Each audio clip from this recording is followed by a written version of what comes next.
कंधमाल जिला फिरिंगिया ब्लॉक गोछापड़ा थाना सलगुड़ा आश्रम विद्यालय रे एक अभावनीय घटना घटी। गुरुवार राति प्राय 9टा समय समस्ते खाई शोइथिबा बेले किछि सहपाठी छात्र 8 जन छात्रंक आखिरे फेबिक्विक लगाइथिबा अभियोग होइछि। एमानंकु गुरुतर अवस्था प्रथमे गोछापड़ा मेडिकल ले भर्ती करा जायथिला। सेमानंक मध्यरु जने सुस्थ होइथिबा बेले 7 जन गुरुतरंकु फुलबाणी मेडिकल को स्थानांतर करा जायछि। सेमानंक चिकित्सा चलिछि। अनेक छात्र आखि खोली पारु नाहंती। तेबे मेडिकल कॉलेज और हॉस्पिटल को आसी फुलबाणी विधायक उमा चरण मल्लिक आहत छात्र छात्री अवस्था बुझिबा सह चिकित्सा को नै मेडिकल प्रोफेशन का सह आलोचना करथिले। समस्तंक शीघ्र आरोग्य कामना करिसंती विधायक।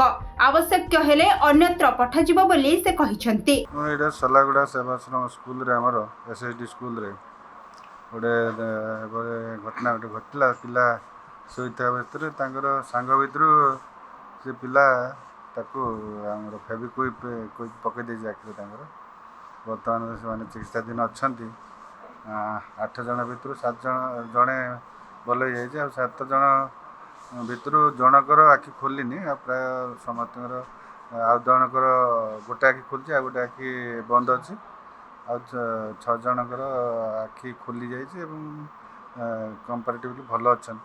फास्ट गुछापड़ा को नेलु आज्ञा। गुछापड़ा मैडम कहले कि टिके उषुम पानी रे टिके पुछापुछी करके मेडिसिन टिके देबा देखिबा ट्राए करबा जदि हाँ जदि न हबो बोले आपण नेबे।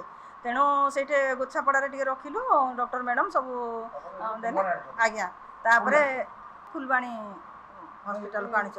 जेते बेले मो जानेले संगे संगे फुलबाणी रो गुछापड़ा मेडिकल को गली एवं मेडिकल रो तांको पिलावान को संगे संगे फुलबाणी मेडिकल को जेहेतु फेबिक्विक कोठा लागी एवं जने 8 जन को मधुर जन पिला को गुछापड़ा रे भल होला एवं 7 जन पिला को फुलबाणी को रेफरिंग कर आखि मेडिकल रे डॉक्टर को देखाला।